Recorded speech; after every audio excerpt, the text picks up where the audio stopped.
Okay, my name is Eric, and I am with this right here is I'm doing is Sharky. That's my nickname. Sharky's album reviews, photos, and videos or whatever it is I got. Call it. But on this episode, I'm gonna be reviewing Nirvana's debut album called Bleach. It came out on June 15th, 1989, for a measly, very cheap record for $606.17 is all they spent on the album. And most of the money came from, let me look, I wrote it down.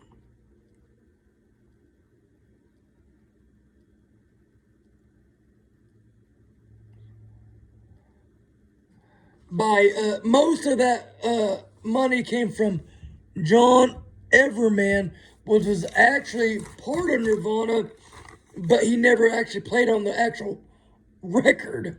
But, but Nirvana was like the biggest grunge back in the '90s.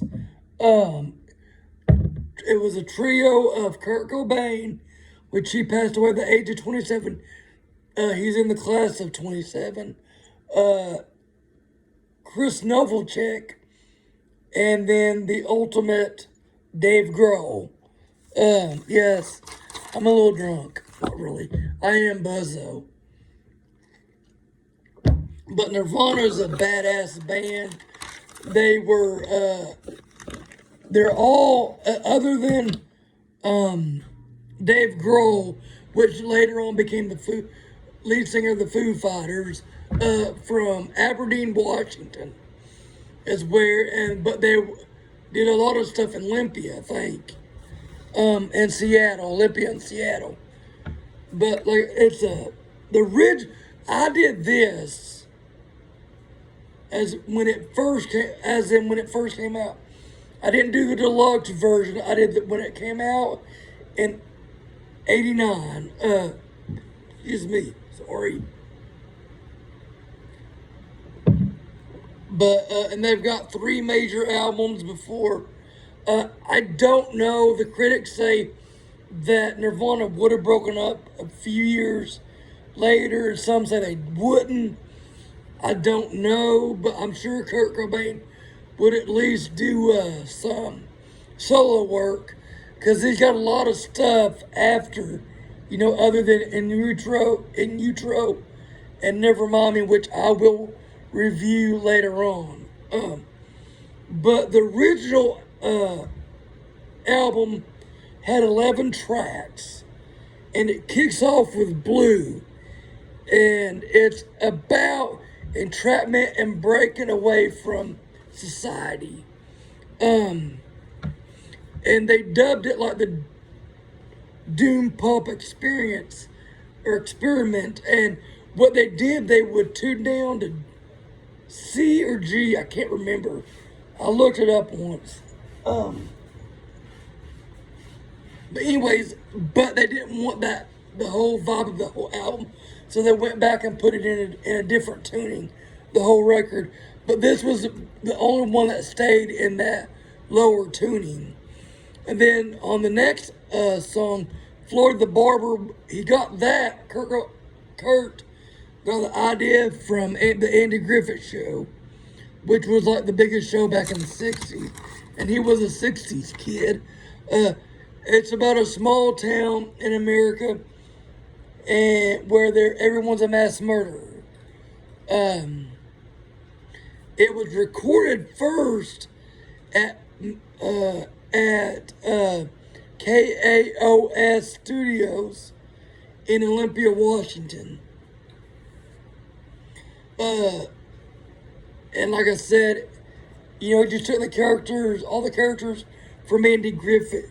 The third album is a love song called About a Girl, and he wrote the song for his then girlfriend, Tracy Miranda. I don't know if I'm saying that right. Hang on. Miranda, she didn't know about it until years later. And she was the one that took all the pictures that are in the vinyl or the CD or, on that album cover. And in that, she took all them pictures. The fourth album is, shit. Drink a beer.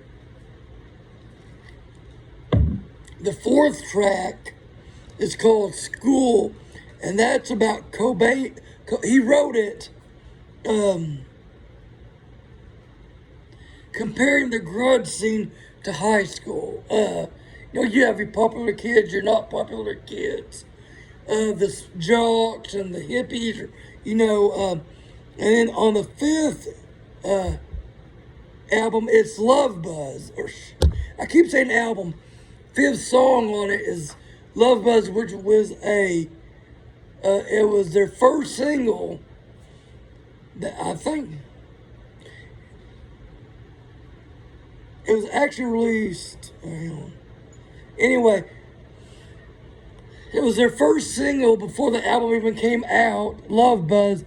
It's originally by a Dutch band dubbed Shocking Blue, and it was released on their 1969 album, At Home. Let me see.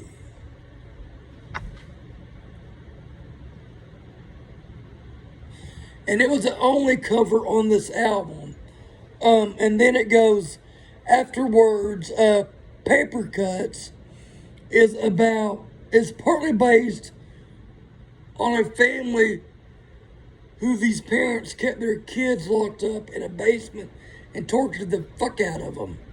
It supposedly happened in Aberdeen, Washington.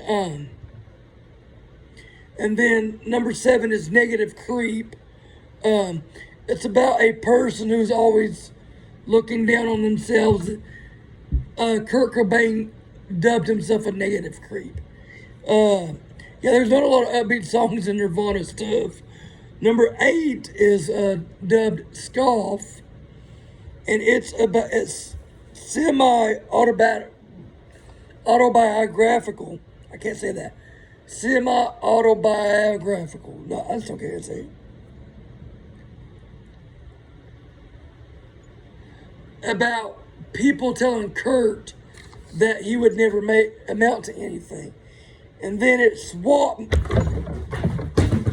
That was my cat. Sorry. Then Swap Meet. It's about boys and girls, being attracted to each other and how they go about, trying to flirt with each other. And then on number 10, it's Mr. Mustache. It's actually based off a comic strip that Kurt wrote, and I think drew too.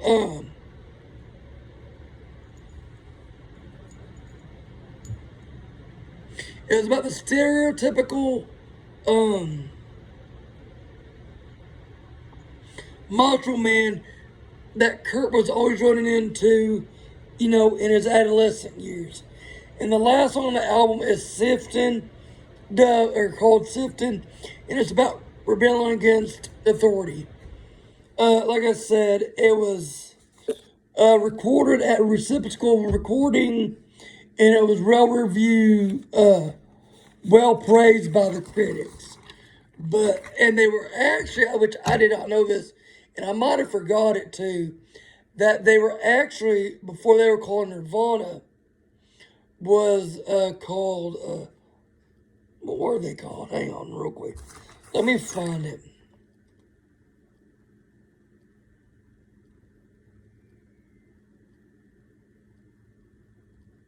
Skid Row. They were called Skid Row before Nirvana, so. And that's all for this episode.